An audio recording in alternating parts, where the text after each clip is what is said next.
You know, all over the world, the culture of African Americans is being re-released, being promoted, and a lot of people making a lot of money about it. But in many cases, the individuals who actually have done it make little or nothing. Well, now that's changing a little bit.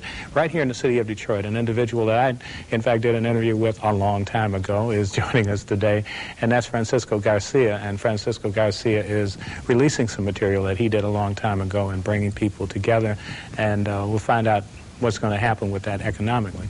Also, Claudette Garcia is his wife, and she's been active in terms of bringing some of the people together who are working on this project and also promoting the cultural framework that helps to spawn this. Now, Francisco, from the business standpoint, you have worked for a long period of time to bring individuals together in this town to produce what? Actually, to produce new material from the historic artists who never got the recognition that history overlooked. A lot of these artists were with smaller companies from the city of Detroit and have histories far before they joined Motown. After these artists joined Motown, then they became international household words.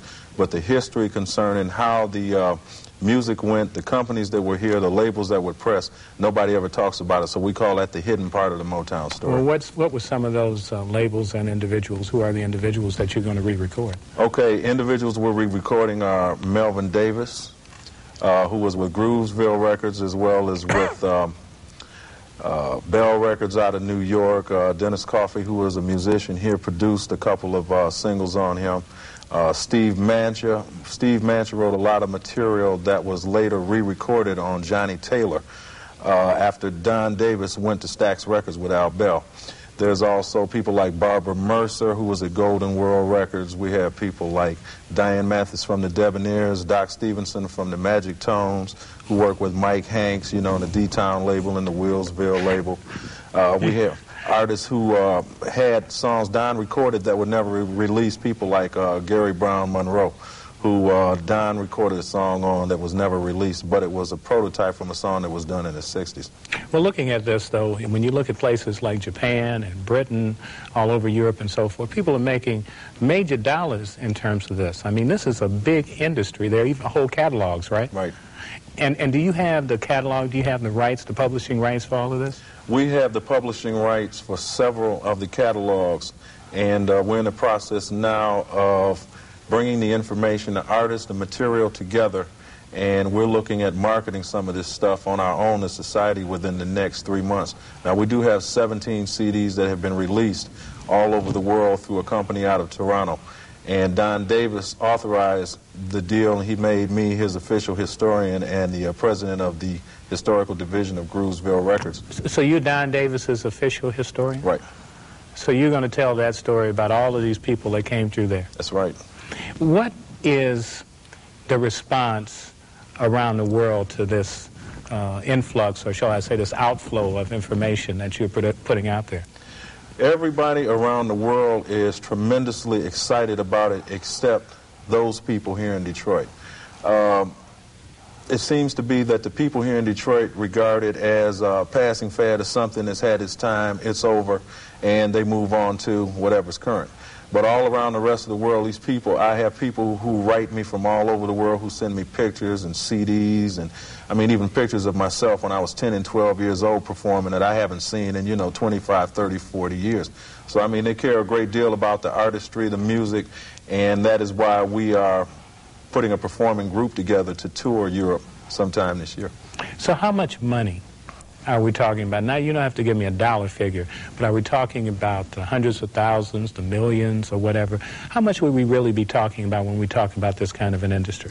When we talk about the reissue industry, we're not talking a whole lot of money, basically because those people who control the separate factions want to keep it small so that they can maintain control. They understand that once this becomes a complete international framework, they can no longer control the separate market that they have created for themselves. So in terms of dollar amount, the amount of money legally is unlimited. And also all of this stuff has been bootlegged for years and years, and none of us have gotten paid for it, which is why we went to this process to legitimize it. I was about to ask you about that because I would see commercials all the time where I hear songs that are like obscure, and now they're there, and they'll use a few bars or whatever, right, and they'll just dump out of it. But it's millions of bucks. We have been researching all of the material as far as the copyrights and whether or not the sessions were officially registered with the American Federation of Musicians. Most of the sessions that were done in Detroit between 1921 and 1965 were not authorized by the American Federation of Musicians. If you look at the record labels that say BMI, which stands for Broadcast Music, BMI says that these companies were not affiliated with them. So it was a gimmick to keep anybody from checking while business went on as usual. Now, Claudette, in relationship to your part in the Historical Society, have you found that people that you have worked with, the artists and the other individuals, is this something that they're really interested in letting the world know? Yes, some of them are interested, and then there are those who would rather not be found. Why is that? Some people have things in their past that are, I guess the hurt is so bad they just rather not even bring it back up. Do you find that, I mean, what condition do we find the individuals that you're talking about in? I mean, is it across the board? I mean, in terms of actual living standard, you know, you go back and you find some people where there may be material associated with them that is outstanding, but in what condition are many of the people that you've researched?